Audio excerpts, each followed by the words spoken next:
Bonjour tout le monde. Dans la vidéo d'aujourd'hui, on va analyser un article scientifique. Un article scientifique dont je vous ai déjà parlé dans les dernières vidéos. C'est le dernier article de Kenneth Arrow, ou si c'est pas le dernier, c'est un des derniers. Donc, Kenneth Arrow, c'est un économiste américain, certainement un des plus importants de la deuxième moitié du 20e siècle, très connu pour son théorème d'impossibilité de Arrow, mais également pour ses travaux en économétrie, en mathématiques et en économie. Donc, la vidéo d'aujourd'hui, on va discuter d'un de ses derniers articles. L'article, ça s'appelle L'impact des technologies d'information sur la diffusion des nouveaux médicaments. Et donc, c'est un article qui s'intéresse surtout à l'économie de la santé. Et ça, c'est un article en collaboration avec d'autres auteurs. Et dans cet article-là, Kenneth Arrow s'intéresse au problème suivant. On sait qu'aux États-Unis, il y a des fortes inégalités dans l'accès et la qualité aux soins de santé. Et Kenneth Arrow essaie de se demander c'est quoi le rôle des technologies de l'information dans l'accès aux médicaments par les médecins. Donc, est-ce que les médecins qui ont accès à plus d'informations sur les nouveaux médicaments vont prescrire différemment les médicaments à leurs patients? Et est-ce que ça nous permet d'expliquer pourquoi dans certaines régions, les coûts de santé par habitant sont tellement plus élevés? Donc, les coûts de santé aux États-Unis sont excessivement importants comparativement à la majorité des pays développés. Mais ce que je trouve intéressant avec cet article-là de Kenneth Arrow, c'est que les concepts d'assurance médicaments et de prescription de médicaments, ça a un impact tout aussi important pour les autres pays qui sont analysés aussi.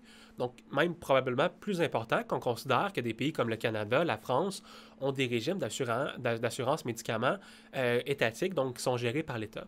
Et donc ça va avoir des conséquences très importantes et ça peut nous poser des questions, ça nous emmène à nous poser des questions. Dans notre pays, est-ce qu'on fait tout qui est en notre mesure pour s'assurer que les médecins ont un schéma de prescription qui va être favorable pour les finances publiques? Donc, on va avoir l'occasion d'y revenir à ça dans plus tard.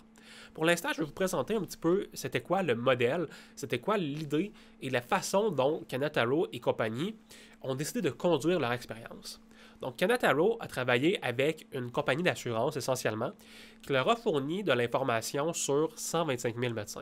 Donc, vous avez 125 000 médecins et pour chacun des médecins, la compagnie d'assurance leur disait combien de médicaments et quel type de médicaments les médecins ont prescrit. Et donc, ce qu'Arrow fait ici, c'est qu'il fait la chose suivante.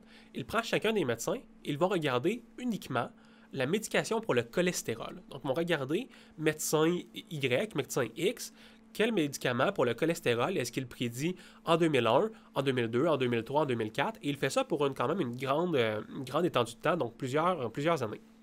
Et ce que Kenneth Arrow va essayer d'étudier, de comprendre, c'est de savoir est-ce que l'accès à une base de données, donc la compagnie d'assurance a une base de données qui donne de l'information aux médecins, à savoir quand est-ce qu'il y a des nouveaux médicaments pour le cholestérol qui sortent sur le marché, donc des nouveaux médicaments brevetés et des nouveaux médicaments génériques. Donc ici, la différence entre un médicament breveté et un médicament générique est importante.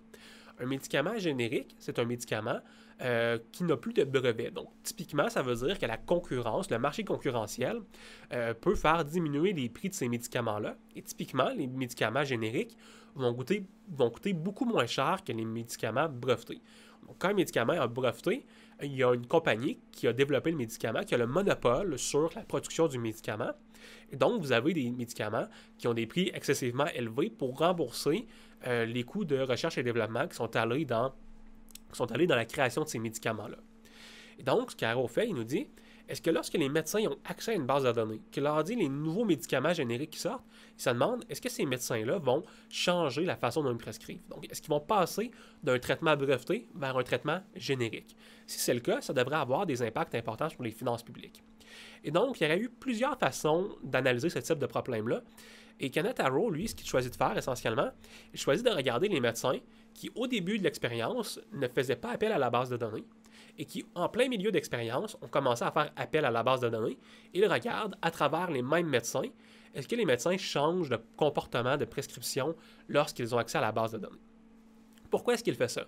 Pourquoi est-ce qu'on ne fait pas juste regarder est-ce que les médecins qui sont abonnés à la base de données prescrivent plus de génériques que les médecins qui ne sont pas abonnés à la base de données? Ça pourrait être tentant de faire ça. Eh bien, on ne le fait pas parce qu'il pourrait y avoir une différence fondamentale entre les médecins qui s'abonnent à la base de données et ceux qui ne s'abonnent pas à la base de données. Donc, on aurait ici eu un problème d'endogénéité assez important. Et pour contourner habilement ce problème-là, Kanataro regarde à travers le même médecin. Donc, le même médecin, avant et après la base de données, est-ce qu'on change son comportement de prescription? La réponse, c'est oui. Kanataro va trouver 3 conséquences importantes sur le comportement de prescription. D'abord, les médecins qui font appel à la base de données, donc qui utilisent cette base de données-là qui leur est fournie par la compagnie d'assurance, eh bien, ils vont avoir une plus grande gamme de médicaments prescrits. Ils vont prescrire plusieurs médicaments différents à leurs patients. Ça, c'est la première conséquence, une plus grande diversité. La deuxième conséquence, c'est que lorsqu'un nouveau médicament sort sur le marché, les médecins qui font appel à la base de données, qui utilisent fréquemment cette base de données-là, vont plus rapidement changer d'un médicament breveté vers un médicament non breveté, vers un médicament générique. Donc, très rapidement, ils vont prendre le rythme et ils vont s'abonner à ces nouveaux médicaments-là. Donc ça, c'était la deuxième conclusion. Et la troisième conclusion, qui est aussi très importante, c'est que l'effet inverse n'est pas vrai. Donc lorsque les médecins utilisent des médicaments génériques et qu'il y a un nouveau médicament breveté qui sort pour une condition similaire, eh bien les médecins ne vont pas passer du médicament générique vers le médicament breveté. On a donc ici dire que l'accès à l'information vient vraiment améliorer l'efficacité, ou en tout cas le souci de la finance publique des médecins spécialistes et des médecins généraux. Donc ça, c'est quelque chose que je trouve absolument incroyable, absolument important. Ce qu'il y a de bien avec l'étude de Kanataro, c'est que même s'il s'intéresse au système américain, c'est un problème qui s'étend très bien à l'ensemble des pays qui ont un système de santé étatique. Un pays comme le Canada, un pays comme la France, des pays européens, où les médicaments sont généralement assurés par l'État, eh bien, ça nous pousse à nous poser des questions. Est-ce que l'État fait tout ce qui est en son pouvoir pour s'assurer que les médecins soient bien au courant des nouveaux médicaments qui sortent, des nouveaux médicaments génériques? Est-ce qu'on les approuve assez rapidement? Et est-ce qu'on s'assure que les médecins comprennent bien l'importance pour le système de santé publique de passer des médicaments brevetés aux médicaments génériques lorsque c'est possible? Ça a des conséquences excessivement importantes sur les finances publiques. Et donc, c'était l'article de Kanataro. Je vous invite à aller le lire. J'ai déjà posté précédemment un lien vers l'article. Je vais encore le mettre dans les commentaires. Si vous avez apprécié la vidéo, n'oubliez pas de laisser un thumbs up et de vous abonner à ma chaîne. On va avoir d'autres vidéos qui vont sortir prochainement. Et comme je le disais, n'hésitez pas à retourner voir l'article. C'est excessivement intéressant. J'ai beaucoup simplifié le contenu qui a été placé.